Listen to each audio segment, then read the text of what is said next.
Hi guys, welcome back to my channel. So ये हम लोग लखनऊ जा रहे थे तो वहाँ का व्लॉग है। मतलब बहुत पहले का व्लॉग है और शीनी के बर्थडे के पहले का व्लॉग है।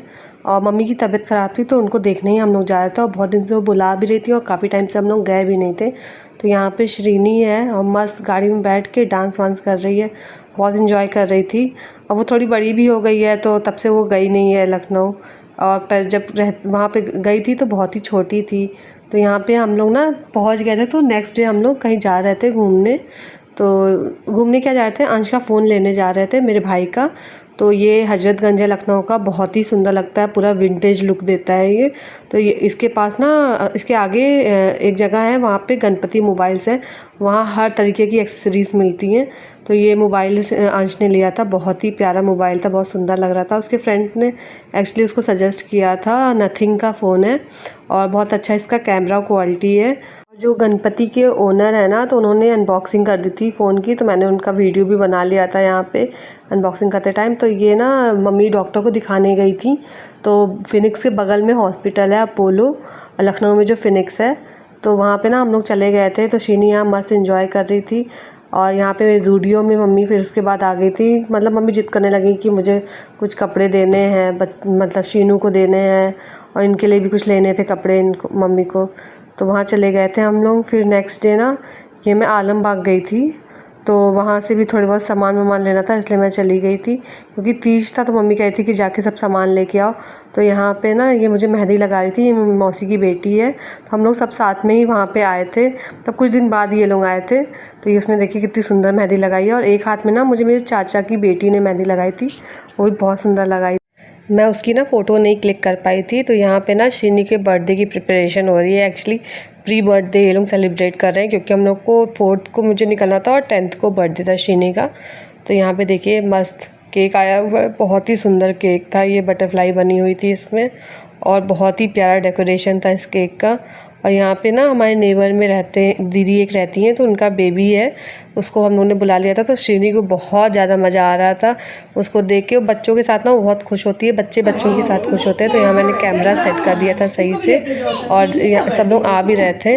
और ये मैं नहा धो के तुरंत आई थी क्योंकि मुझे हेयर वॉश करना था, क्योंकि तीज का व्रत था 1-2 दिन बाद, इस वजह से।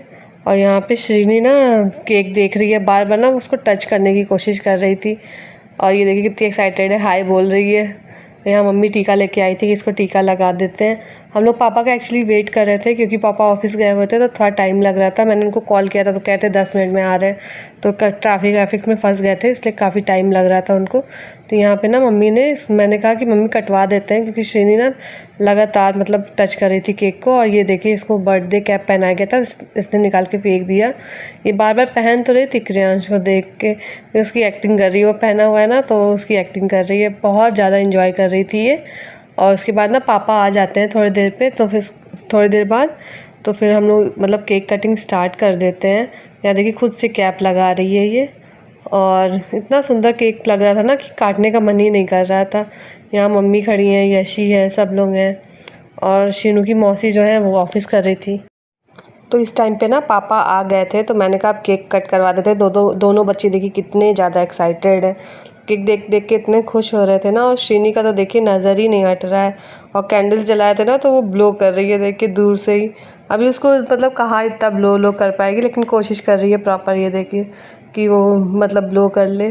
तो मैंने कहा तुम रुक जाओ मैं कर देती हूँ बेटू, लेकिन नहीं मान रही थी। तो हम लोगों ने ना कैंडल्स फिर हटा दी थी कि उसको लग ना जाए। ये देखिए खुद से केक काट लेती है, उसको सब आता है। अब पता है पापा को बुला रही थी खिलाने के लिए, क्योंकि जानती है ना पापा ये सब चीज़ें उनको बहुत पसंद है। तो मैं पापा को बुला रही थी कि आप कटवा दीजिए केक। तो पापा एक्चुअली तुरंत आए थे ना, तो मतलब थोड़ा फ्रेश होना चाह रहे थे, लेकिन शीनी कहाँ इंतज़ार करेगी किसी का। तो यहाँ पापा ने केक कट किया और शीनू को थोड़ा सा खिलाया। ये देखिए हाथ लगा लिए, इसको बहुत मज़ा आता है, मतलब ये सब चीज़ें देखती है ना, केक वेक कटिंग। तो यहाँ क्रियांश नाम है इसका, जो ये लड़का है जो नेबर मतलब मेरे वहाँ रहता है पड़ोस में, तो उसने भी मतलब।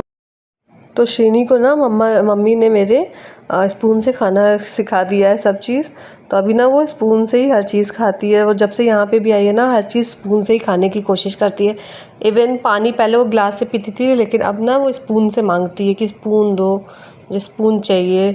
तो यहाँ पे देखिए मम्मी इसको केक खिला रही हैं। और ये जो सामने देख रहे हैं ना, ये गिफ्ट है, ये पूजा ने दिया हुआ है शीनी को। और मतलब सबने अपना अलग अलग गिफ्ट दिया था। इन लोगों ने कपड़े दिए थे, तो पूजा ने कहा कि मैं कुछ ऐसा गिफ्ट दूंगी तो बड़ी होगी ना तो कहेगी वाह मेरी मौसी ने कितना अच्छा गिफ्ट दिया था। तो ये ना कैरेट लेन से उसने शीनू के लिए ब्रेसलेट लिया था। तो बहुत ही सुंदर ब्रेसलेट है, प्लस उसमें स्वास्तिक बना था। तो वहाँ पे वो बता रहे थे कि स्वास्तिक में जो चक्रास होते हैं बहुत अच्छे होते हैं, नज़र नहीं लगती इससे बच्चों को, और वो पहनते हैं। तो बट ये गोल्ड का है और शीनी ने यहाँ पे गिरा भी दिया था इसको और मिल भी नहीं रहा था फिर, और इतनी मुश्किल से हम लोगों ने ढूंढा इसको। तो इसलिए ना हम लोग उसको पहनाते नहीं, अभी थोड़ी बड़ी हो जाएगी ना तब उसको पहनाएंगे। तो यहाँ देखिए कितने से पहन रही है, मतलब ये मम्मी का हर बात मानती है, जो भी मम्मी बोलती है ना वो करती है। और ये देखिए बहुत ही सुंदर ब्रेसलेट है ये। इतना सामने से इतना प्यारा लग रहा था ना, कैमरे में इतना अच्छा नहीं आ रहा है लेकिन सामने से बहुत सुंदर लग रहा था कि स्वास्तिक बना हुआ है इसमें, कितना प्यारा सा। तो नेक्स्ट डे का ये है, हम लोग सुबह सुबह निकल गए थे घर के लिए। और यहाँ पे सरयू नदी है, ये अयोध्या पड़ता है रास्ते में, मतलब गोरखपुर से अगर आप लखनऊ आते हैं बाय रोड तो अयोध्या पड़ता है। तो सरयू नदी है ये। Thanks for watching guys, please like share and subscribe.